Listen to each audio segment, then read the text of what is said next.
이 서울을 찾는 관광객들, 시내에서는 대부분 관광버스를 타고 이동하는 되는데요. 많은 시민분들도 느끼셨겠지만 이 관광버스가 주차 문제가 상당히 오랫동안 골칫거리로 남아 있습니다. 서울시에서도 이번에 관광버스 불법 주차에 대한 대책을 내놨는데요. 여기에 대한 이야기 나눠보도록 하겠습니다.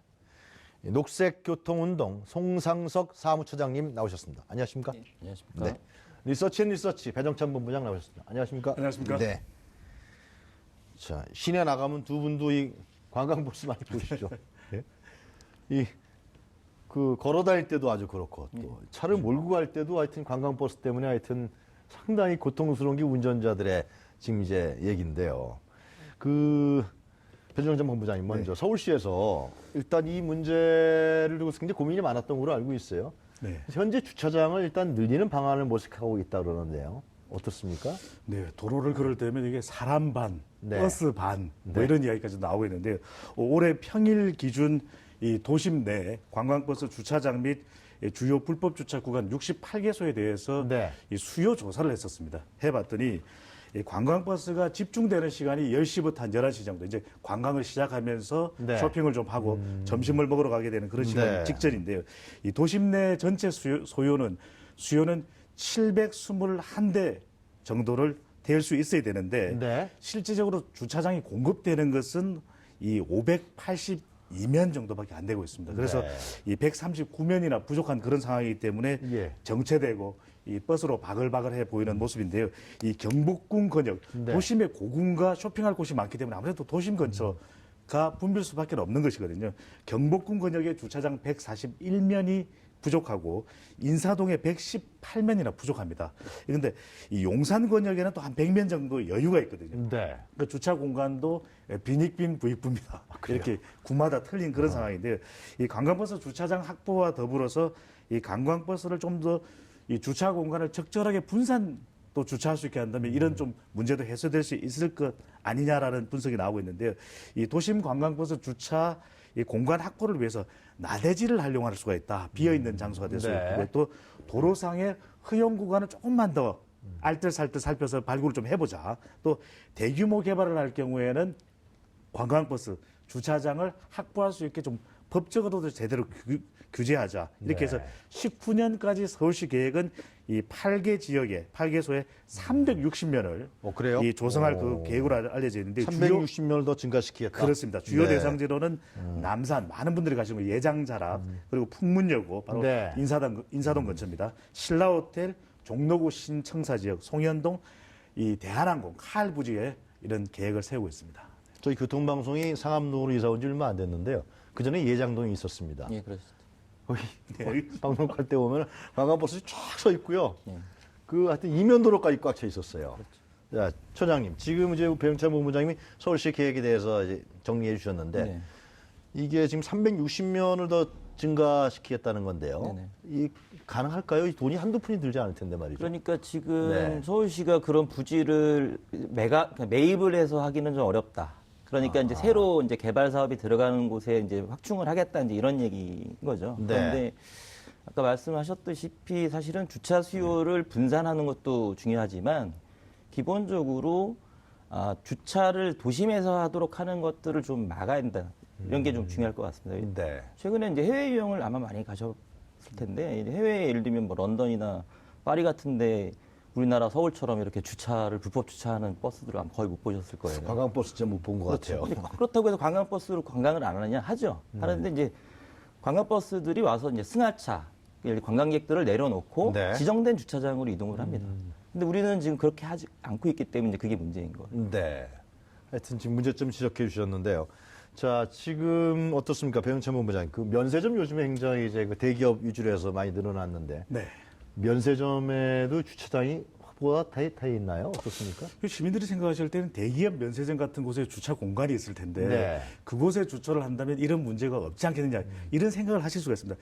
이 신세계 면세점 같은 경우에는 이 기사분들이 충분히 휴식을 취할 수 있고 이 관광버스도 주차할 수 있는 그런 공간을 가지고 있거든요. 그렇다면은 그쪽으로 유도해서 또 지정된 주차 장소에 주차를 하면 문제가 없을 텐데 네. 문제는 문제는 그렇게 호락호락하지가 않다는 것입니다. 이 사후 면세점 같은 곳 그러니까 네. 저가 관광이 늘어나면서 조금 아직 우리가 사전 면세점 같은 경우에도 사원 면세점과 비교하면 조금 비싸 보일 수 있거든요. 또 비싼 고가 물품들을 많이 면세 제품으로 판매를 하고 있기도 하다 보니까 저가 관광이 늘면서 저가 면세점을 들르는 경우에는 이곳에는 또 주차 공간이 되어 있지 않습니다. 그러면 이 노상에다 주차를 하고서 그다음에 조금씩 슬그머니 차가 움직이면서 빨리 쇼핑을 하고 나온. 그러다 보니까 이것이 전체적으로 꼬리에 꼬리를 물고 이 정체 현상을 유발하는 그런 현상 때문에 이러한 어떤 관광버스가 이 도심 주차 여러 가지 또 문제가 유발되고 있습니다. 네.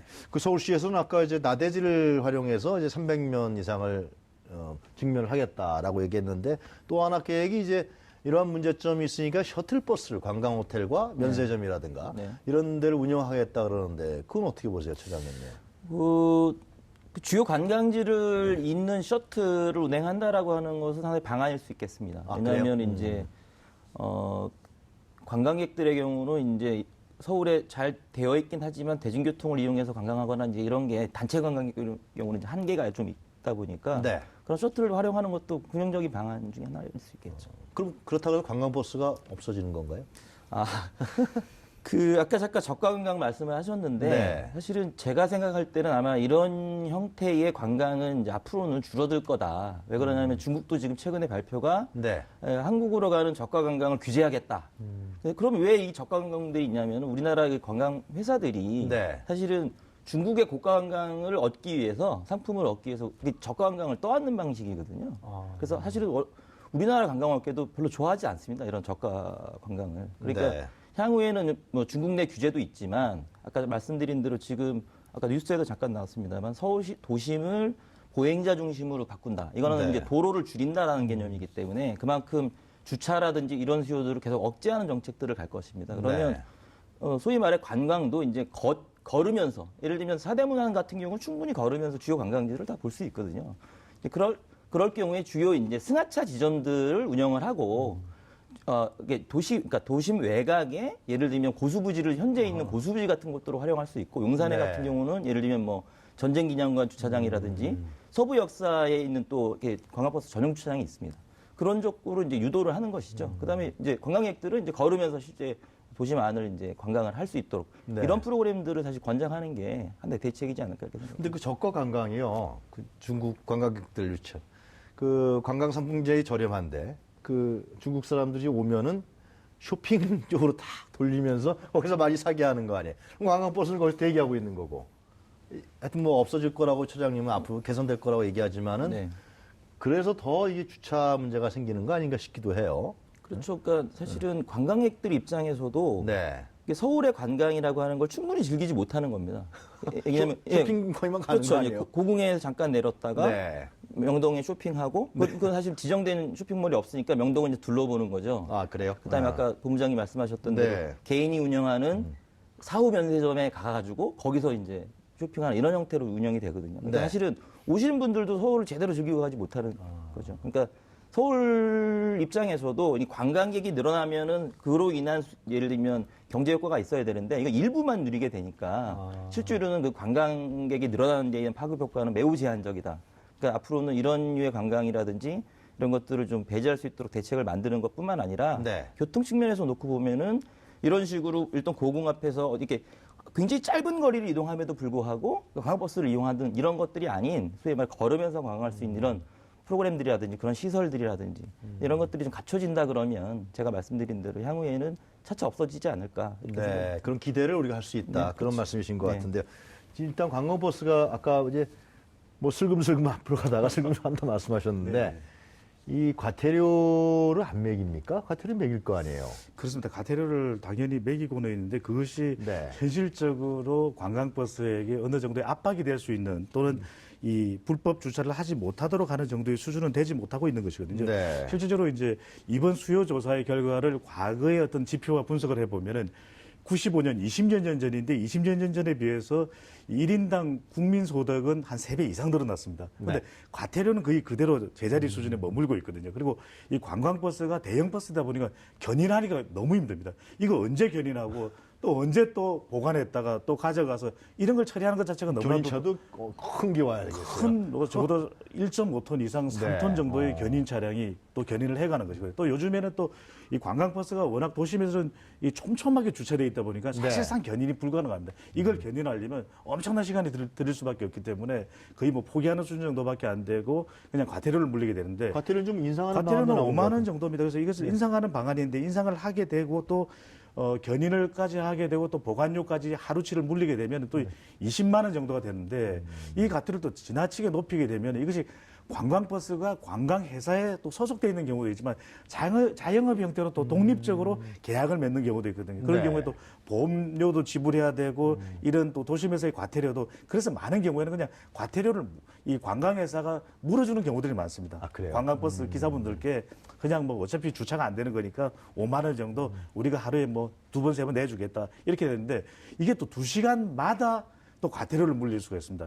그리고 그렇기 때문에 과태료를 한 번 물리면 이동을 또 시킬 수는 없거든요. 강제로. 아, 그래요? 그러다 보면은 지금 나오는 이야기는 앞으로 이게 2시간마다 과태료를 물릴 수 있기 때문에 저도 2시간 정도면 5만 원 내고 2시간 동안 버티고? 주차한다. 그러면 차라리 그냥 과태료 내고 주차하고 말겠다.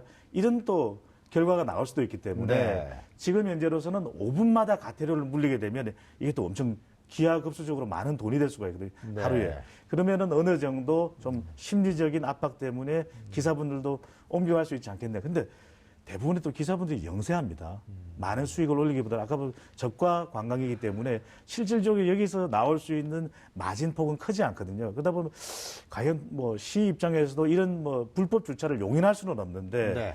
또 무조건 하고 과태료를 계속 비싸게 그래도 또 서울 시민들은 피해를 보는 거 아니에요? 그렇습니다. 매기자고 하니까. 그래서 아까 말씀드린 대로 더 나은 대책은 네. 이러한 어떤 그 도심 주차 공간을 디지털화해서 이런 부분들이 어디에 주차 공간이 좀 더 확보될 수 있는가. 네. 아까 말씀드렸던 용산의 전쟁박물관과 그다음에 용산 박물관, 국립중앙박물관 같은 경우에 또 주차 면적이 꽤 가능하거든요. 그런 것을 디지털화해서 서울 시내에 어느 곳에 주차 공간이 비었는지를 동선을 좀 확인해서 그곳마다 연계를 해서 우리 시형과 공영 그리고 민영 주차장들 간에 상호적으로 이 주차면 자체를 공유할 수 있는 시스템도 있을 수 있고 지금 도심에 너무 몰려있는 아까 차장님이 정말 네. 중요한 말씀을 정말 또 전국을 찔러주신 부분인데요. 이 도심에 너무 몰려있는 관광 자체가 또 도시 외곽 지역에 좀 더 하루 이틀 또는 2일, 3일 정도의 단기 체류 그래요. 방식이 아니라 3, 4일 정도의 휴양 네. 할 수 있는 또 다양한 체험을 할 수 있는 프로그램으로 전환되어야 된다는 이야기도 나오고 있습니다. 처장님은 어떻게 보세요? 이 문제, 과태료 문제. 예, 과태료에 대해서 사실은 말씀하신 대로 급격하게 갑자기 올리긴 현실적으로 어려운 부분이 있습니다. 아, 그래요? 그렇다면 본부장님 말씀 중에 이제 약간 좀 뭐라 그럴까요? 그러니까 이게 사실은 관광버스를 운전하시는 분과 그 관광회사는 어떻게 보면 갑을 관계이고 그렇죠. 예, 직접 고용 관계는 아니더라도 사실은 계약에 의해서 고용된 거고 관광 회사들이 요구를 하기 때문에 네. 예를 들면 뭐 여기 지금 관광을 한 2시간 할 거니까 그러면 그분들도 사실 지정 주차장을 갈 수 있죠. 그런데 뭐 20분 30분 후에 다시 나온다 그런데 그걸 지나서 다시 가기는 어렵다. 그러면 오히려 이런 불법 행위는 사실 뭐 그분들도 하고 싶어서 하는 건 아닐 겁니다. 그러면 제가 생각할 때 이런 처벌에 대한 문제라든지 또는 이런 규제에 대한 문제를 그 운전자뿐만 아니라 실제로 그러한 것들을 요구하는 관광회사들로 하여금 물게 하거나 소위 말 불법 행위를 하도록 유도하거나 조장하는 행위거든요. 그런 상품을 팔아서 이득을 취하는. 그렇죠. 네. 그러니까 그런 데 대해서는 사실은 뭐 다른 뭐 형사적인 처벌이라든지 이런 문제들도 한번 고려해 볼 필요도 있지 않느냐. 그리고 아까 말씀드린 대로 장기적으로 볼 때 이런 류의 관광은 사실 서울의 관광이라든지 서울을 세계에 알리는데 별로 도움이 되지 않는 네. 형태이기 때문에 차기엔 이런 것들을 소위 말해 좀 다른 형태로 전환시킬 수 있도록 하는 그런 좀 지혜들이 좀 필요해 보입니다. 관광버스가 내뿜는 매연도 만만치 않잖아요. 그렇죠. 우리 지금 서울 시내 버스는 그래도 이제 매연 부분에서 이제 다른 방식으로 예. 하고 있지만은. 네. 또 다른 문제입니다. 이게 뭐냐면은 서울시 같은 경우는 현재 오염물질 과다 배출 차량 운행 제한 제도라는 걸 하고 있고 네. 내년도에 더 확대할 예정입니다. 그런데 경기도나 인천 다른 수도권에 등록된 차량들은 사실 지금 단속을 전혀 안 하고 있는데 거의 대부분의 관광버스들이 사실은 서울에 등록된 차량들이 아니고 네. 경기도라든지 다른 이제 그래요? 시도에 등록된 차량들이다 보니까 저공해 조치가 의무화되어 있지가 않죠.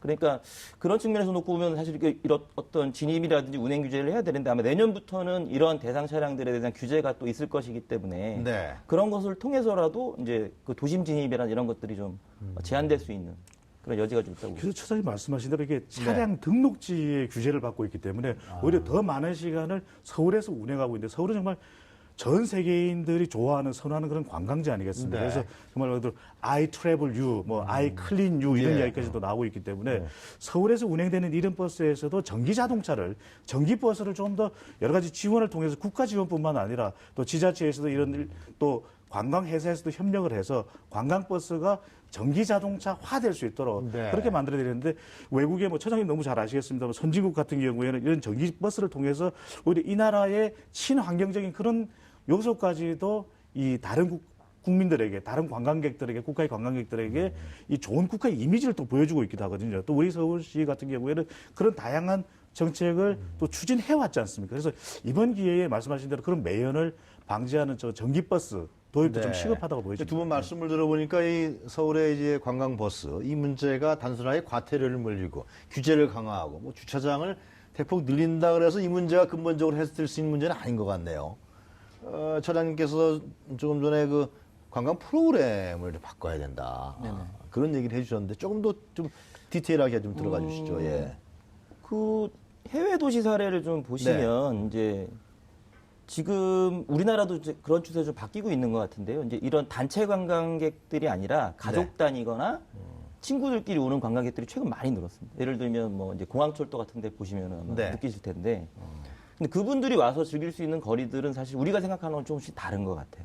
예를 들면 공연을 보러 오시는 분들도 계시고, 그다음에 내가 이제 예를 들면 쇼핑도 이런 면세점에서 쇼핑하는 게 아니라 그냥 한국 사람들이 늘상 가는 동대문 뭐 의류상가 같은 데 가서 쇼핑하기도 하고, 오히려 그런 분들이 사실은 관광으로 인한 소위 말해 그 경제적 효과를 더 일으키는 분들이거든요. 그러니까 그런 분들한테 좀 더 좋은 예를 들면 뭐 가장 아쉬운 게 예를 들면 대중교통 일일 패스 같은 것들을 좀 만든다든지 뭐 일일 패스도 있고 뭐 일주일 패스도 있고 다른 나라들은 굉장히 그런 것들을 많이 이용합니다. 그러니까 관광객들도 사실 서울의 대중교통은 잘 돼 있습니다. 네. 뭐 싼 요금에 이 정도 인프라를 깔고 있는 나라도 거의 없을 정도인데, 그러니까 오히려 대중교통을 이용해서 관광할 수 있도록 그런 것들을 좀 유도하는 것과 그다음에 또 관광객들의 니즈에 맞도록 하는 것과 그다음에 또 하나는 제가 말씀드린 대로 서울 도심 안에서는 적어도 아주 편하게 걸으면서 예를 들면 자동차로 인한 무슨 뭐 체증이라든지 또는 무슨 대기오염 이런 문제가 아니라 말 그대로 보행자 중심으로 된 이 도심을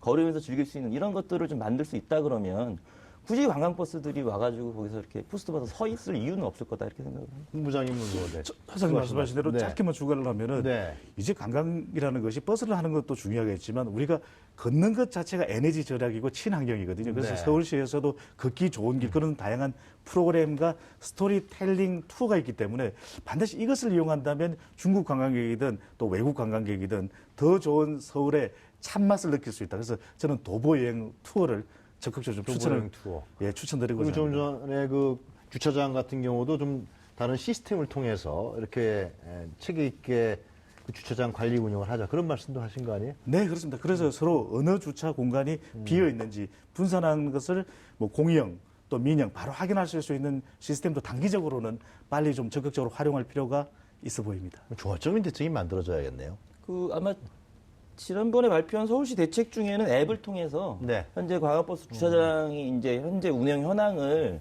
볼 수 있도록 하겠다 뭐 이런 대책이 들어 있으니까 네. 그런 거는 아마 단기적으로는 금방 가능할 것 같은데 예 그렇죠. 네, 잘 알겠습니다. 예.